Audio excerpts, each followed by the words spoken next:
Unang sasya bahakli du ke Iran Ayatollah Ali Khamenei ulah kentaj ban pendam ya jing berngem ke Israel berka Amerika bol arai banyak kon persyak baik yaki. Khamenei ulah ong baun om pendam setia hal kanu ni hanu ru hawa jubab ke jing berngem ke Amerika berka Israel baki Iran kadai ban pendam no klembu kendon ai. Khamenei ulah ong bagi pajba ke Iran Kim Ju jubab ha ya ke keten jing berngem. Hakajuk kepor kejinya tel namding kiba klain bor hapeleng ke Iran bar ke Israel ka nangjur menta ke balawan rak ru ye ke jingjul ke bajur na baro aling ke Israel ka khwit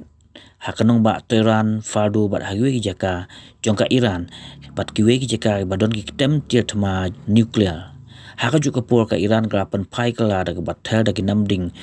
ballistic missile ki baklain bor ya ke Israel bat julal bun ki jing tay ki jing mensau nol ki bayab ka Tel Aviv Jerusalem Haifa bat hagiwe ki jaka haduk belawan ra ya ka jing ko pom ki jing tay kat bak Israel ru ka batha ki beri ki pajba hakanong ba Tehran jong ka Iran bakin kenriak no namal bakan tel ki namding kumju ke Iran ru ka batha ki pajba jong ki Israel na kanong ba Tel Aviv bakin mi no namal bakan tel da ki namding. Presiden ke Amerika Donald Trump war bengem ya ke Iran bakadai ban pendam no lem kumta kan kendu ya ke jing namal bak Amerika ka pen kre ban telang ber Israel Trump ong bawat la ke tip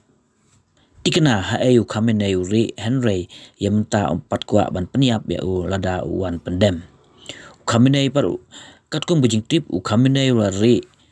bat klongyeng ju hapok ka threu ne bangkar hapok kandau ke bajeliu berben bah ke belasina kepang hakba ke namding ru kimla setia ban kesam kadan ru ke bengka ke belasina belabu ikitir thema nuklear ha fardu ha Iran hakba ke Israel ka siam jing ban kesam bat kadon kam da ka ling ya pom B2 bomba ke Amerika ban kesam kani ke bom bankar ka basna ka Iran ka jeliu kumba kandai pa hadu sispa mita sipo kandau berkeling suing ya pom ke Amerika ke B2 bomba kala ban kesam hadu aspa mita siapa kendau da unamding uba klain bor uba ke hadu kandu ton.